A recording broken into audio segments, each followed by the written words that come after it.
Now 250,000. Now, but to get 275. High, but to get 275. 3. Now 300,000. Now 3 and a quarter. 325. High, but to get 3 and a quarter. But to get 325. Now half. Now, but to get 300. And hello from Dallas, Texas, at Lincoln Center at the corner of LBJ Freeway and the Dallas North Tollway. We welcome you to the Mike McGavel Jones Show, and we have a very interesting show today. As you know, we've been having a lot of different types of guests on the show for the last 4 or 5 months, and everyone from celebrities that are in the movies to political figures and a variety of auction-related people, as well as real estate shows. Today, we have a very unique individual that I met a while back, and we'll talk about all that. And I want to welcome to the show today Therese Marie. How are you? Hey, Mike. I'm doing great. Thanks for having me here. I really appreciate it. And Therese Marie is a writer of music and also a singer of music. Singer-songwriter. And video extraordinaire and has a diverse background. And I think we probably should kick this thing off because we had the Super Bowl yesterday. Oh, yeah. And Zach, before we get started, I want to mention. Do we have something behind me? Yes, sir. We do. A little, yes. little something we found on the internet this morning. I like that. Yeah, this kind of says everything I have to say about that Super Bowl, especially since we have Tabasco in the background, because Tabasco, of course, is the hot sauce for Louisiana and, of course, New Orleans, and that was probably, without a question, the worst Super Bowl that I've ever seen. And I've seen a lot of Super Bowls. This is boring. Kind of. Yeah. Anyway, I won't beleaguer that, but did you see the game yesterday? I did not. I was working on my music. And I think I wish I'd have been working on my music. Yeah, so, I'm from St. Louis originally, so the Rams thing is a little touchy. Little touchy thing. Yeah. I noticed this morning in the media they are talking about having Kansas City start playing some of their games in St. Louis, and so that was kind of interesting. I didn't even find the commercials that awesome. I mean, it was like there was like one or two. I just think they overhype something that it's very hard to live up to, and it's really a great experience for some people. And to think that 100 million people in the United States would watch that is amazing. My mother has a term called watching the paint dry. And that was kind of, I mean, it just wasn't a hook, It's too bad. It's too bad. I still stand by my feelings that it should have been Kansas City and New Orleans. And I think if we'd have had, it would have had a buzz about it. It would have been the old guy against the young guy, and which they tried to make this the old guy against the young guy. But nobody cares about this young guy. They like the guy from Kansas City. So it should, but they may be building it up for a great year next year. But I'm hoping our young guy in Dallas will be the young guy in the Super Bowl. So let's talk about you. Let's talk about you. All right. Okay. Where were you born? I was born in East St. Louis, Illinois, and I definitely have an interesting background, interesting past. Lost my dad when I was 6 months old. He was shot and killed. Ooh. So, yeah, I don't know if you want me to talk about all that. But I don't think there's anything. Let me tell you, I think the human story is far more interesting than the fluff. Because we're going to talk about your music. We're going to talk about the history of your music, where you got started, how you got started. Yeah. You and I met probably 5 weeks ago, 6 weeks ago. And just go ahead and tell them how we met. Oh, wow. Well, I had just gotten off an airplane from Seattle, and I was, exhausted. I'd been, several different cities, like 3 weekends in a row. And I really felt strongly that I wanted a salad at Three Forks. That Three Forks salad with, whatever they do to it, and the bread. Yeah. Okay, I'm not going to lie. Yeah. And I found out the secret to the bread at Three Forks. It's like when you get to the end, you've almost eaten the whole loaf, and you ask them to wrap it up for you. They go, "Oh, let me give you a brand new loaf." I found that out right away. And then Giacomo gives me the the stuff that I want him to wrap up and then another loaf. So I was thinking about that. So it was calling my name. Yep. And so I went in, sat down next to you, and I think I embarrassed myself by inhaling the salad. I thought you were a blender. Yeah, a blender. I've never seen anybody scarf down a was salad bad. like that. It's like it's the end of the world, and you have 1 minute. You have 1 bad. minute to eat your entire meal.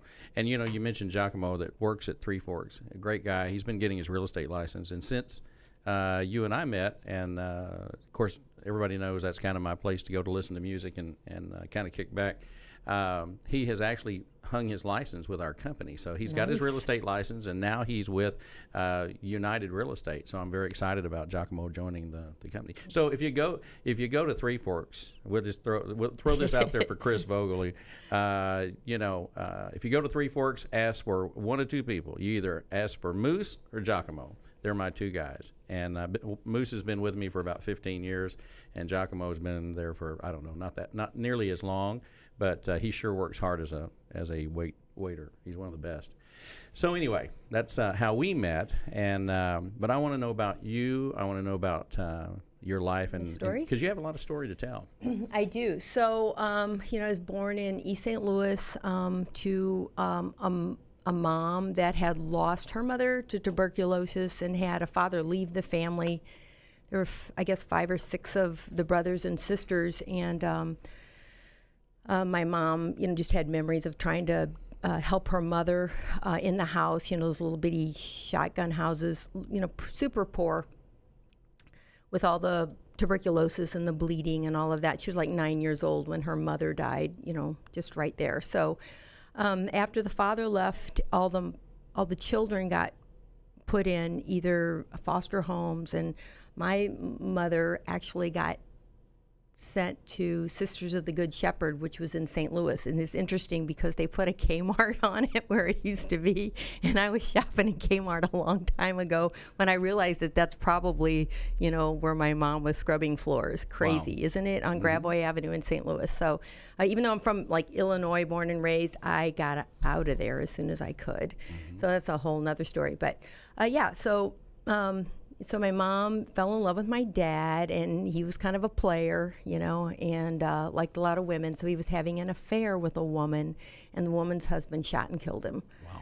The interesting is the last uncle died, my Uncle Tommy, and I love this story because I always thought of my dad as, being a bad guy. And he told me, I just found this out, he said that my dad was going over to tell the lady he didn't want to see her anymore. Wow. And that just blessed me, that he was trying to do the right thing. Sure. So that's why I wrote Ain't That Kind of Man, because I was like, wow, if my dad would have said, no, sister, I'm not saying he wasn't the provocateur, I don't know, but so I wrote that song about the guy that the woman says, hey baby, and he says, no, I have a fat wife at home, I'd rather go home too, and that's kind of what the song's about. So I didn't want to write another, you took my dog, you took my, all that. I wanted to write it in and it's hilarious. The music video is funny as all get out. So anyway, so that's kind of my moorings, my beginning.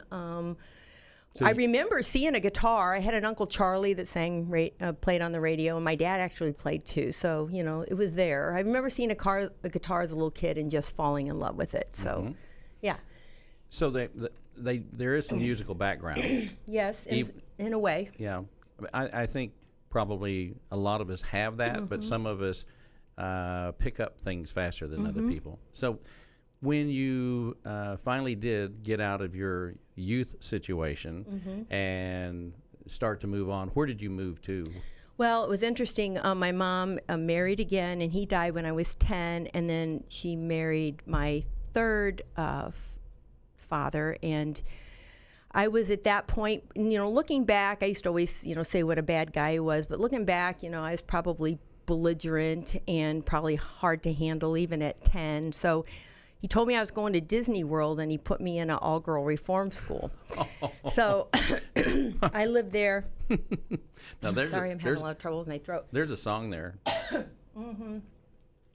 Interesting enough. So it was, and these were some bad girls in this place, and I was 12, so I didn't know anything. Is this like a reformatory? Yeah, it was. Yeah, it was a state run. It was in Tennessee, Memphis, Tennessee, state run. But they paid the Sisters of the Good Shepherd. Can you believe it?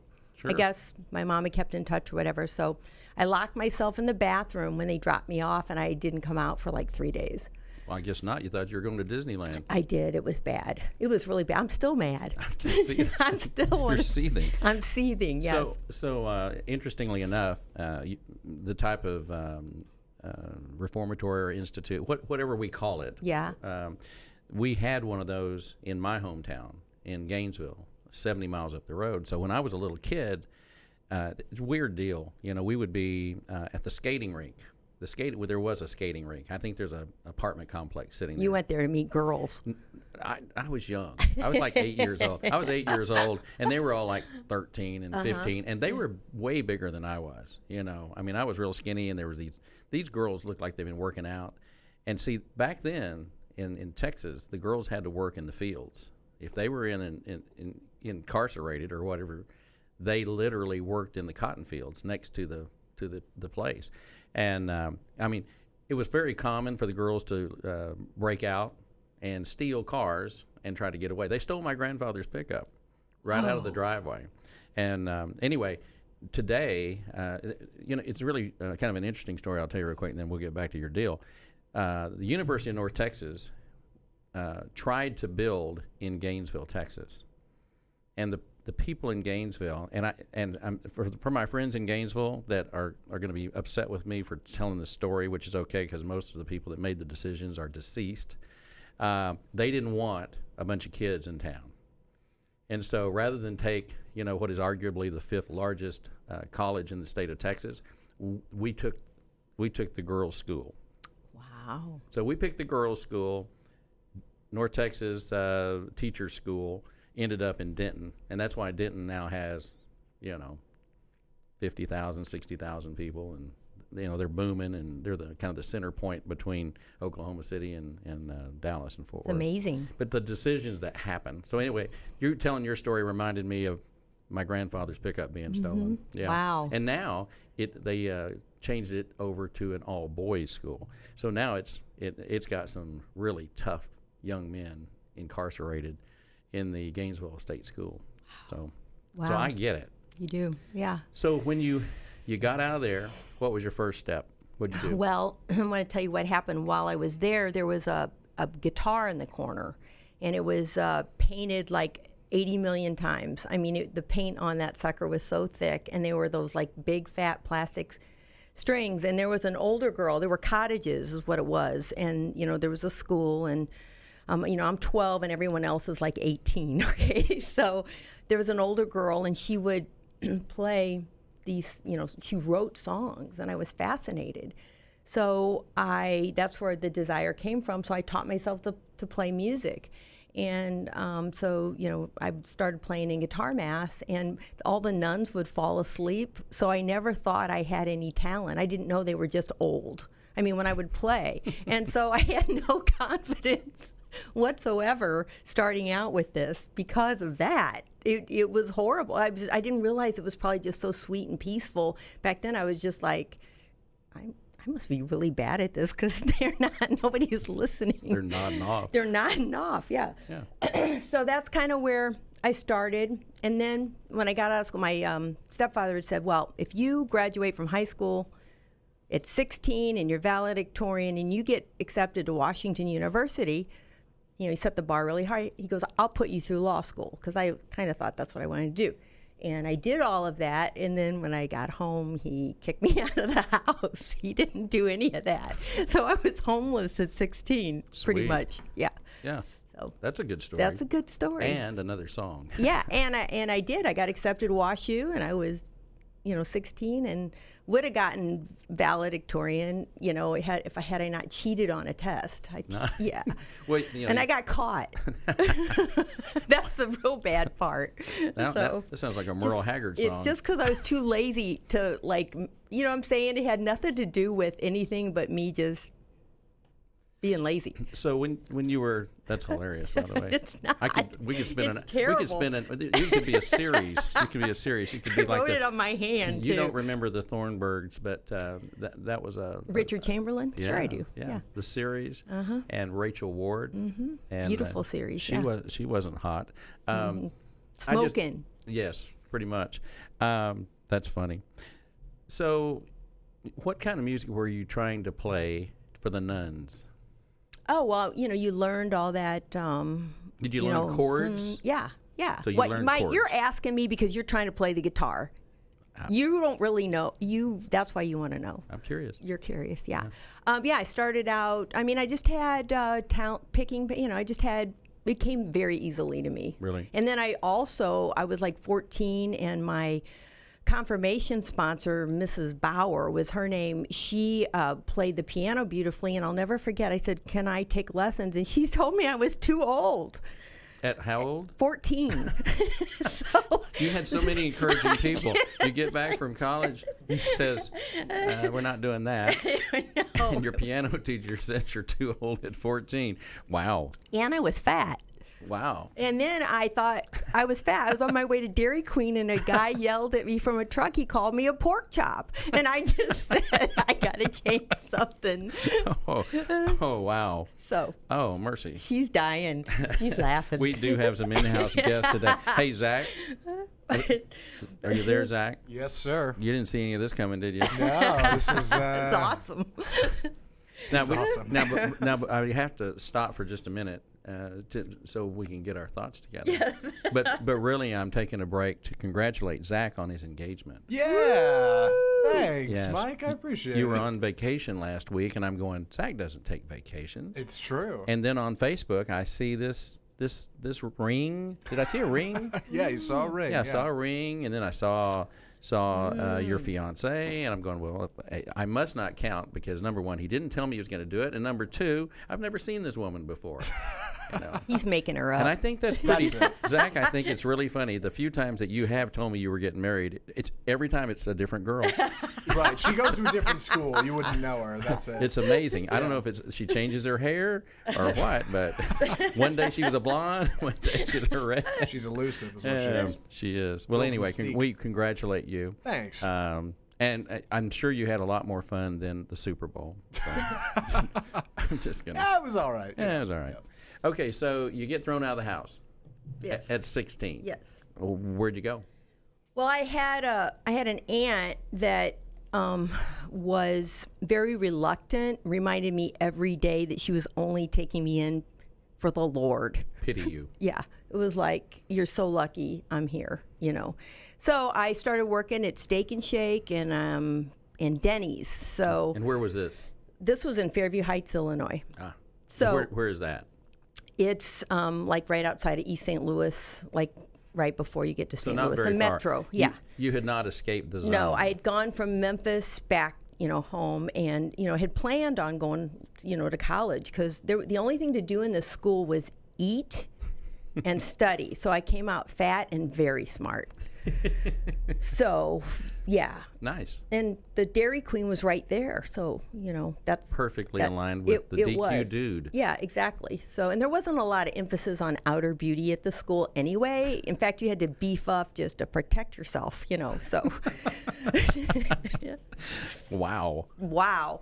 So what happened is a really cool story.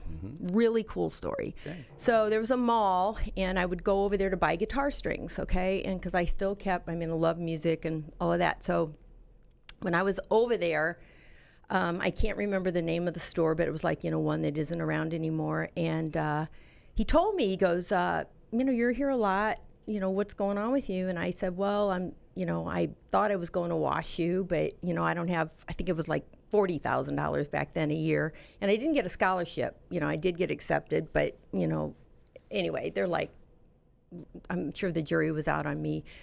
But he told me about College of the Ozarks down in Branson, Missouri, as a work college, a work study college. And I got to finish telling you the story. So I end up applying and going down there at 16 years old, and I tested out of my first year. I'd already skipped the 7th and the 11th because they didn't have a seventh grade when I got to that school. So I had to test out of it. So I went immediately into 8th, and then I tested out of the 11th grade. And then I had enough credits when I took that test to not have to be my first. So I was 16 and a sophomore in college. Wow. So here I am, so I go down there. So all these years later, I'm in a FedEx store, okay? This is maybe 2 years ago, in a FedEx store, and there's a woman, and I'm, shipping some stuff, and we start talking. It turns out that she was married to the guy, and he had passed away, that told me about the guitar string in College of the Ozarks. And Wow. she sat there with tears in her eyes when I told her, hey, I'm going to Nashville, I'm doing this, I'm doing that, and how her husband was initial in allowing me to go forward and find a school. So anyway, I ended up studying business. I was a saloon girl at Silver Dollar City, and I was in all the plays, and I did music, and I just kept doing all of that, and thought I wanted to be an actress. I guess at that time I really did not see myself like as a music artist. I think I wanted to, You wanted to be on a stage. well, yeah. I mean, I'm like, oh, there's a camera. Hi. I mean, it's just the way I've always been. Yep. So it started with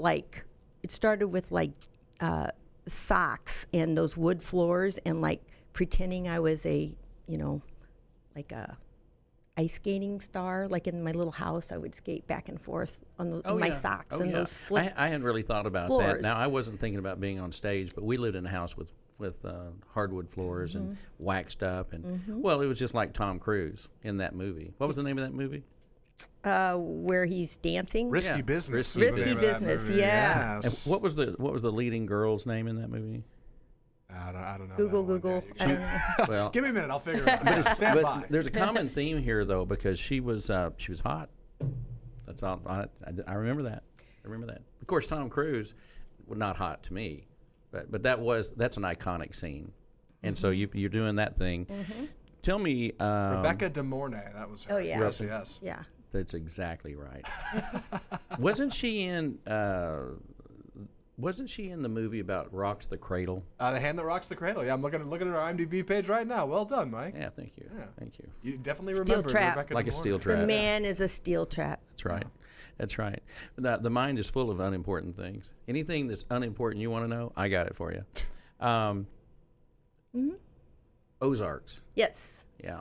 We actually have a United Country office probably within, 15, 20 miles of there. So we'll give a quick shout out to our United Country real estate office in and around Branson. And but we have a big presence up in that area. Rural real estate, of course. So how long were you in that town? Well, I graduated from school there. Actually, I had, about mid-college, I had kind of a nervous breakdown. I was in the hospital and all of that, but I ended up finishing in St. Louis and completing my credit. So I have a business administration degree. That's great. I didn't want to starve. Otherwise, I would have majored in music. Hence, starving artist. Starving artist. Yeah, I always had to take care of myself. I couldn't. Well, you had to eat. I couldn't be like Jewel and live out of my car because I like cute shoes. Okay, I just couldn't do it. Yep. So. Did you ever notice Jewel? Her dental situation. No. Yeah. I think she fixed her dental situation when she hooked up with the cowboy. Are you serious? Who was she with? Jewel was with. Man, you're really getting me on the trivia today. Yeah, give me a minute. I'll I'm figure kind of this liking out. it. I'm kind of liking it, and I like to know you're working, Zach. Oh, well, that's Behind the wall, behind the Mike. secret wall, we can't hardly see you over not there. back here on Twitter. You're right hiding. now. You're over there. Yeah, you're over He's there. looking at tuxes for Yeah, his wedding. I get accused of being on Facebook too much, and evidently you are too. Yeah, Therese might be onto something. So anyway, and so Jewel moved on. She left her cowboy, and she moved to Stephenville, Texas. She went from like San Diego to Stephenville, Texas, and I love Stephenville, Texas. Charlie Whitehurst, is that him? No, that must be a different one. No. Yeah, Oh, he was Ty Murray? Ty Murray. That's it. Yeah, Ty Murray, famous cowboy from Stephenville, Texas. I So got we'll this give it. Jewel trivia on lock. Yeah, we'll give a shout out to all of our folks down at our United Country offices along that stretch of highway between Granbury and Stephenville. because that's a great area for us too. We sell wrenches. That's a quick plug for United Country Real Wrenches? Estate. You sell wrenches? We sell wrenches and hammers? and whatever we need to sell. Oh, it's ranches, right? Now you hang on. You hang on. You hang on. See, you're too smart. That's your problem. I know. You're too I'm smart. smarter than you know. I'm afraid. I want to talk about this is specific to music. Okay. So let's talk about of course, you didn't watch the game yesterday, but had you watched the game yesterday, you would know that in Atlanta at Mercedes-Benz Stadium, that we had Maroon 5 as the halftime show. Halftime show. Okay, so Yeah. why did everybody start posting all the Prince halftime shows? I mean, that's what I saw on Facebook. It's like, oh, this one was the one that was really good. So I didn't see the show, but I heard a lot about Prince last night. To be fair, if I could jump in real quick, the Prince halftime show is objectively the best Yes, Super Bowl show. absolutely. It's incredible. And I Purple agree. Rain while it was raining was I agree. stunning. Can you even- And I watched it. Yeah. Can you even compare? 2007, I think. Seriously, was that? can you even go there? Yeah. I think not. I think we'll move on. Now, so Maroon 5, what's our guy's name? The lead guy? Adam Levine. Yeah, Adam Levine. Of course, of the what is The Voice? Therese, what do you know about? Is he on The that? Voice? Yeah, he's one of I the think it's The judges. Voice. Yeah. He's on The Voice, and he and Blake Shelton have a bromance. And then we had two rappers, Big Boy, and you know Big Boy. You know who Big Boy is? I've heard his name. Yeah. And Travis Scott.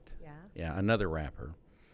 And the reason I brought this up is because back in the day, back in my day, way back at a time long ago, if you look at who the entertainment was 30 years ago, 25 years ago, you had people like Faith Hill. I mean, think about it. Talk about beautiful. Wow. Yeah. But then I noticed yesterday, here's what's interesting, is they have all these parties, because I actually have done 4 or 5 auctions for the NFL Players Association at the NFL Experience. And so we've gone to San Diego a couple of times, Jacksonville, New Orleans. In fact, they were always talking about this week about the first Super Bowl that Brady played in was in New Orleans. And I actually gave away my tickets to the Super Bowl that year and sent 2 guys that worked for me. And that's kind of crazy. But our friend Billy Dawson, who I introduced you to, who lives outside of Nashville, you were with Billy, 3 weeks ago? Mm-hmm. And Billy was performing at the Lombardi party this week. But a lot of country singers are playing those parties. This is what is weird to me, is the headliners are either going to be, and I think we're moving further and further into hip hop and rap and all that, and then you're going to have a big band like, they've had the Who. I think we never had the Beatles. They should have got them when they could. But I think it's interesting, the genres are how they crisscross, and so I'm getting to a point here. I actually am. And I want your thoughts on this. So we've got this diversity. We've got country singers that are playing in the plaza. They had Tim McGraw was playing yesterday. And then you had Adam Levine and the 2 rapper guys. So back in the day, because you're very diverse, you can write any kind of music and you can play pretty much any kind of music, or you can produce it, whatever. And that's the other thing I want to talk about. You have your own publishing company. You write your stuff, you produce your stuff, and you work on your music every chance you get. Yes. I mean, you block out time. Yes. How much time do you block out to write? Well, I like to write, an hour a day, like either in the morning or at night, or, work on stuff. And a lot of times I'm just working on the same stuff until I get it to where I like it. And, I'll hear something and just keep moving on it. Yeah. Well, back in the 70s, in a time long ago, Kenny Rogers, in the late 60s, early 70s, Kenny Rogers had a group called the First Edition, which he's from Houston. I lived in Houston at that time. I was very familiar with his music. And he was a rocker. I mean, basically, he was a rocker. Now, he was a player, too, but he was a rocker. And then he had an epiphany, and he decided to go country. It was kind of like a song that Alan Jackson did about Gone Country. Mm-hmm. And so Kenny Rogers wakes up one day, and he's doing all these songs that are kind of country, not really country. He did become the Gambler, which that was his big hook. But if you look at the history of how he changed his style from rock which is classic rock, over to country. I was thinking about that a lot. That so the country fans were, quite frankly, kind of pissed off because it was like, who's this rocker? And at the same time, the diehard country people, and I'm gonna reflect on the older people, the Roy Acuffs, the ones that were running the Grand Ole Opry. They couldn't understand why these people were even there. See, people forget. I mean, they look at Kenny Rogers because he's in the Country Music Hall of Fame now, and all these people that changed the way country music was. When I was growing up, if there wasn't a fiddle, and for those of you who've never heard of a fiddle, that's also a violin. But if you didn't have a fiddle or steel guitar, it wasn't a country song. And then all of a sudden, you had somebody like, and what I didn't know until fairly recently. Was that Lionel Richie had such an influence over Kenny Rogers. And that's where all that music came from in the early 80s and mid-80s. And, Zach, do you have that? Oh, yes, I do. Excuse me, there it is. I had a chance to have a conversation with this gentleman 4 or 5 years ago. And Lionel Richie, what I didn't know is that Lionel Richie had such a crossover. It's weird how things happen.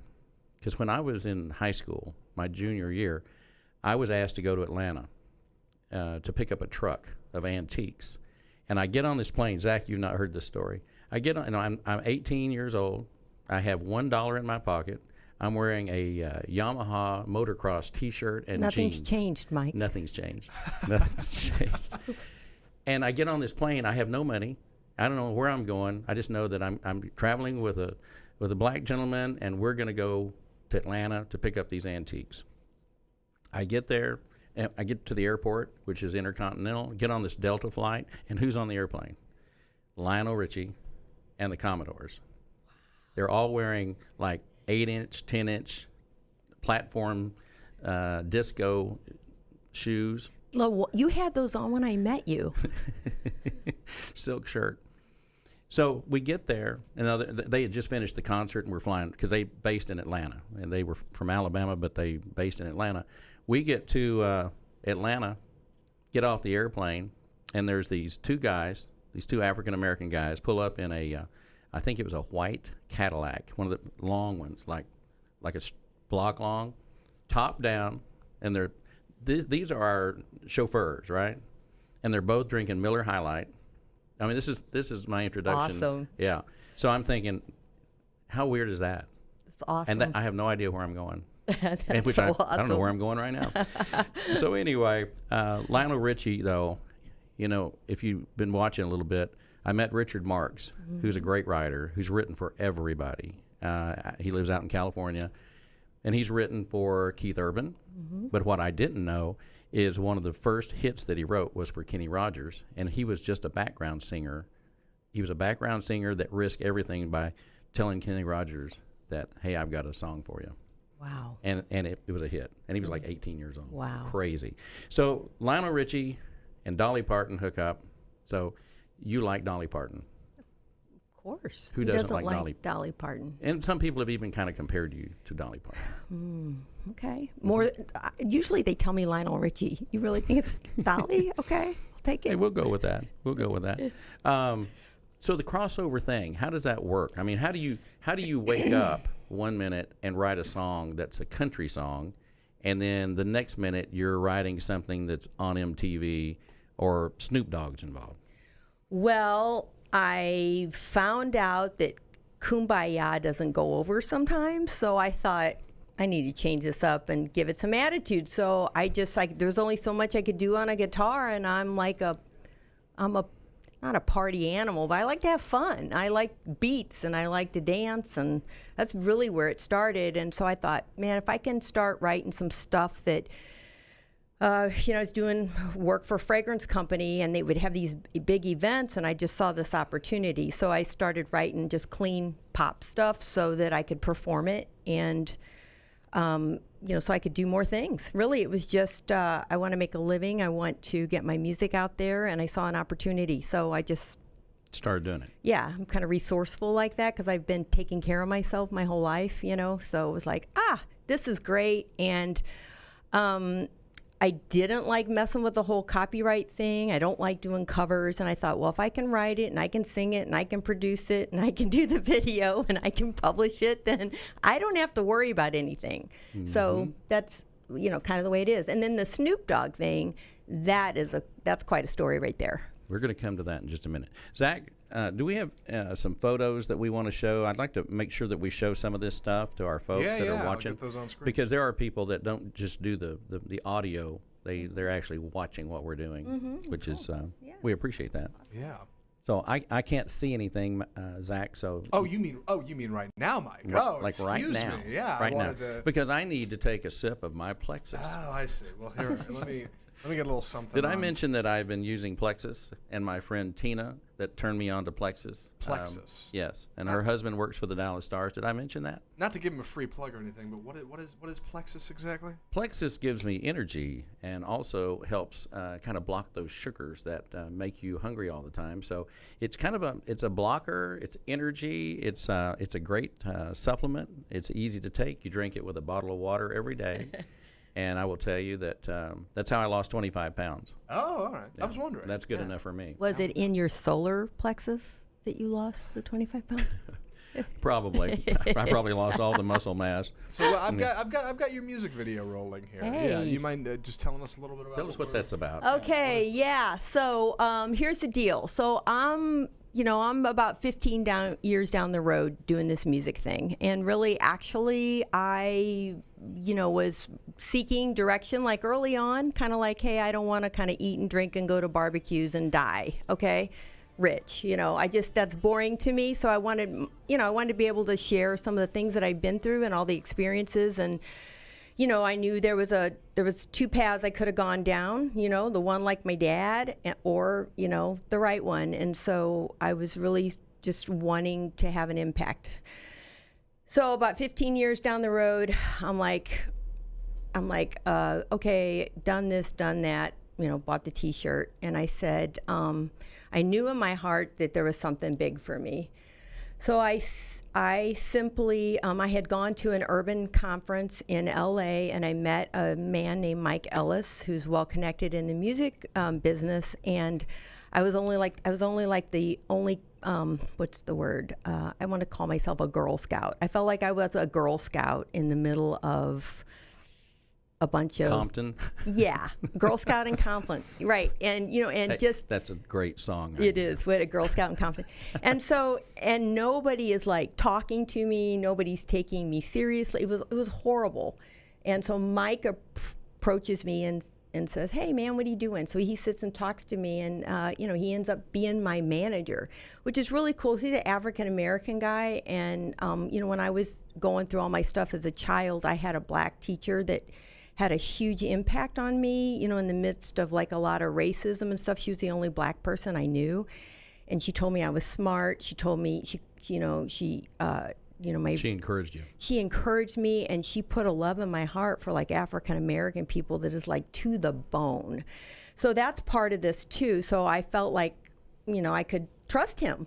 And so he just started helping me. And I didn't tell anybody this. But one girl, Sandy Slater, just helped me with my music, and I said, I really want to do a song with Snoop. And I go, if I'm supposed to go forward, I got to do a song with Snoop, or I'm not going to do this anymore. 2 weeks later, I look down at my phone, and Mike's like, hey, I got an opportunity. Do you want to do a song with Snoop? And I remember looking at it and thinking, you need to quit playing. That's what I say, quit playing. And we made it happen. That's all I can say is we made it happen. And, it was just meant to be, so I guess I'm supposed to keep doing this, Snoop is almost well known. Almost, yeah. And he's a good guy, too. It's interesting. He did a gospel album, like, after he worked, after we did this. And actually, I don't have, like, a relationship with him or anything. It was just a business deal, okay? So, and I had seen him at a Sprite fundraiser. He and Justin Bieber playing basketball, which is funny because Snoop is this big and Bieber looks like he's 12. And so they're like, when they're in the middle and they're going for that ball, it was like. Bieber has always looked 12. Yeah, I know he does. And I think Snoop let Bieber get the ball, which was hilarious, so anyway. But yeah, so that's how that happened. That's crazy. Yeah, so. Yeah. Yep. Well, there you have that. Do we have a cut from one of her songs that we can play? Now, I can tell you how we're going to do this. I'm going to have you play a cut. I've got a couple of other things I want to talk about. Then you're going to play. Yeah, you brought your acoustic. I did. Little acoustic thing going on. I did. Yeah. I like your ring. That's awesome. Well, thank you. I've got a couple of tracks here. Not Too Big for Kisses or East Yeah, Side that's the Party. one. Which one would you rather Well, let's do He's Not Too Big for Kisses because that's the one that's on CMT right now. All right. I want to talk about all that. Okay. And Fox. Yeah. Do you want him to do East Side Party then? Let's hang on 1 second, Zach. Yes, sir. Why don't you tell me first? I want you to tell us about what's going on with CMT in the last 2 or 3 weeks or whatever, and then also the deal with Fox. Yeah. Okay. Well, so I ate about probably like in 2017 because Ain't That Kind of Man. I actually produced a video like back in 2008 or so. So Mike got everything going enough to where we could get it on CMT, the music video for Ain't That Kind of Man. And then I had written a song about a little boy growing up and leaving his mom, and it's a Christian song. And so, he got that on too. So that's airing right now. Mm-hmm. And I believe we're going to be doing a new one in probably about another month. Nice. Another song. So, nice. Yeah. Starting to hit. Yeah, I think so. Get some attention. I'm you're not happy. You're not in East St. Louis anymore? No, but I love East St. Louis, I love my Zach, hometown. Hit it whenever you want to. You can tell it, you can lead us into whatever it is. Yeah, let's get a little bit of this. Here it is. I pray the Lord for my soul to keep. If I die before awake, I pray the Lord my soul to keep. I love you, Mom. Well, he's not too big for kisses, but it's what his mama misses. One day soon, he will be a man. Mom, I'm going to be late for school. But he'll always be her baby boy. Nothing less than a pride and joy. Now the years were blowing faster than the wind upon the sand. One day soon, he'll be on his own, away from her, but never alone. See you later, Mom.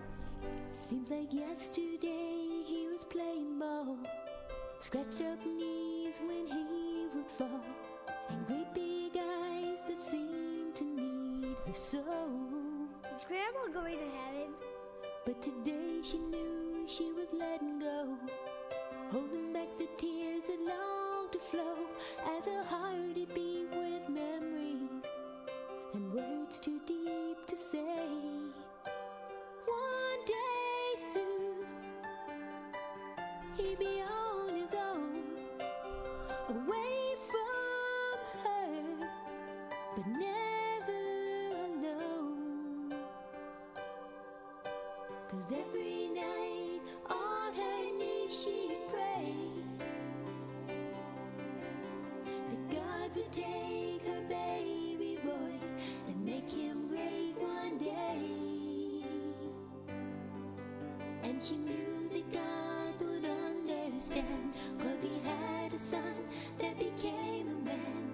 And as he grew, he was sent into the world. How big is God, Mom? From his mother's arms in Bethlehem to a bloody cross where they nailed him, to show the world a greater love than they had ever had. She cried some tears, but they were gone, 'cause God would help her to be strong. And in her heart she knew he had a plan. Some he calls and some he chooses, and in his time, each one he uses when he gave to her a baby, and she gave back to him a man. 'Cause some God calls and some he chooses, and in his time, each one he uses when he gave to her a baby, and she gave back to him a man.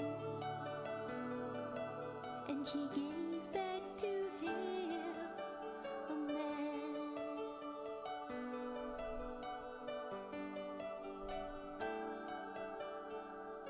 I love you, Mom.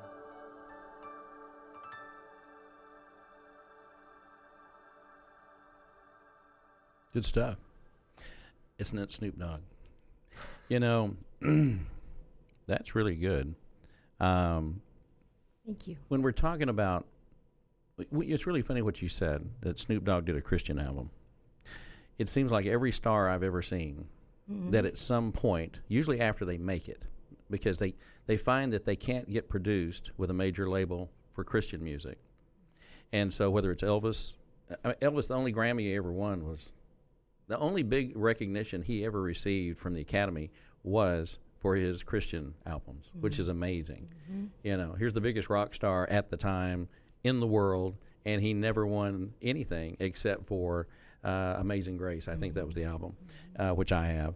And it's fantastic. But I think it's interesting that a lot of folks, they just have to make it, then they can make what they want to make. It's kind of like what Amy Grant did in you know, of course, she was a pop star, and I've worked with her, and it's just amazing the connect. But the connections, putting all the dots together, the fact that you go out there and you say, hey, I want to do a deal with Snoop or I'm getting out of here.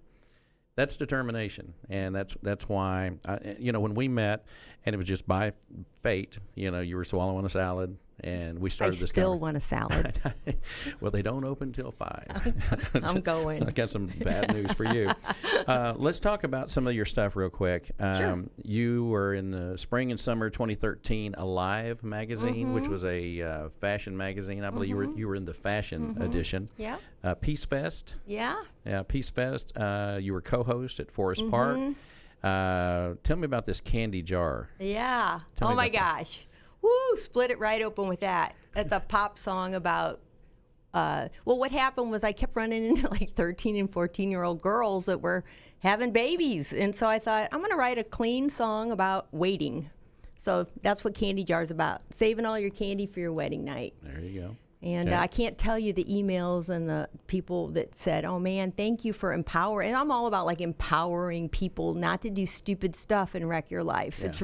It's about, That's kind of an international thing. Yeah. Don't you think? what do you mean? I As don't far think as, I don't think most people should make any major decision until they're 25 to 30 years old. well, this is true. You know, tell your hormones that. Well, But I mean, I remember saying that. I'm never. Yeah. I always said I'm not going to get married until I'm 30-something years old. Yeah, And at right. 22, Right. you know, it was But- Christmas time. But society pushes all that. It's like, oh my gosh, you know, so it's like, let's make something cool happen. So that was my whole deal with Candy Jar, which I think we got over 200,000 hits on that one. And I think Mike says we're going to bring it back or do a remix on Do it. a That was like redo. in 2008. And it's edgy. I mean, it's a sexy song, but it's about waiting. And it's supposed kind of like, I wanted to empower those girls in that age group to just, you know, say no. Well, the other thing is you have to be edgy to get their attention. This is true. 'Cause you're Well, not- that's edgy, all right. You got to see it. Oh my God, I can't even watch it. You have that's great. I you can't may watch want to it. recut that It's one. embarrassing. You've had 5 Billboard magazine. You've been finalist awards in writing, Yeah. and so you've had success there. You just did a showcase in Nashville. I knew you were leaving. I think the next week after I met Yes. you. So you've been to Nashville. You've done the showcase. You met with our friend Billy. Yeah. And Billy's going to do our show. And a lot of people don't know Billy, but I met Billy because of Emmett Smith, and we were working with Emmett on his foundation. And here's Billy, and Billy's like the friendliest guy in America. He's so sweet. He has no strangers. Yeah. Anyway, so you have done well. You'll continue to do well. We will monitor your success. Where are you living now? I live in Dallas right live in now for the Dallas, last Texas. 6 months or so, and I'm hoping to do the Dallas International Guitar show. I've done that auction before. Right, and perform there. And then I'm going to Nashville again on CMA week. And then I'll be working on another music video this summer. You going to put you in it, Mike? Hey. We need some little auctioneer. Can you do something for me? I'm going to have you do something for me. I want to learn. I got to teach you guitar, and you're going to teach me how to Auction? auction. Yeah, well, Right. we've got a big announcement about the auction school coming up. Okay. And I'll Cool. save it, and then you'll know about it. You'll be one of the first to know about it, and then maybe All you right. can come to the auction school. That'd be so cool. I would love for you to grab that acoustic guitar and play something for us, and then I'll wrap Sure. this thing up. Sure. Oh, right now? Okay, sure. Yeah, right now. Okay. We so, can't go long without music around here. Hey, That's a pretty fancy it guitar. is. This is an original ovation because now somebody bought the company and they tried to sell me one of them, and I was like, no, I like the one I got with all its scars and all that stuff. Well, now see, that fits you. This is a song I'm working on. I've been working on it for a while. It's called Big Bright Bold Blue Ink. All right, so it goes. When you walked into the room, the shy little waitress fell for you. I slipped a napkin under your drink and watched you sign the check in that big bright bold blue ink. You asked me what's that scent you're wearing. You got me going when I caught you staring. You said, darling, what's your name? Gave me a wink, and I watched you write it down in that big bright bold blue ring. You autographed my heart with your smile. I can feel it in your eyes so right. I'm hanging on every T you cross, and the way you caught my eye. You autographed my heart. I know it's better than my name in light. Your love takes me from A to Z. You put a spell on me with that big bright bold blue ink tonight. All right. Thank you very much. That's awesome. Awesome. You guys can clap if you want to. That'd be great. There we go. We have an audience today, Zach. We got to give her a hand. Yes. Is Mike still your agent? Mike Ellis? Yep. Yeah. You want me to give a plug here? Yeah. So if you'd like to have Therese Marie either appear, she'll play, she'll do Yep. promotions, if you have an event, she'll be happy to perform. You can call her agent, Mike Ellis, at 662-425-6966. And you have a website too, right? DBO, is this right?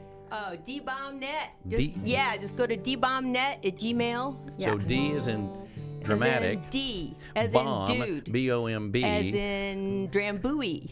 Yeah. Great. Great. Oh, that sounds really good, doesn't it? DBombNet. Yes, Okay. that's And you can get a hold of Therese Marie there. Yeah. And you have your production. Your production company is J-Win Music. J Win Music. All right. Well, So, yeah. congratulations on your success. We will be monitoring you. Therese Marie, award-winning music artist. We thank you for being here as a guest of the Mike McGavel Jones Show. Thanks, Mike. Thank you very much. And she's signing us out. And from Dallas, Texas, at Lincoln Center at the Dallas North Tollway and the LBJ Freeway, we say adios. We bid you adieu. God bless. See you next time.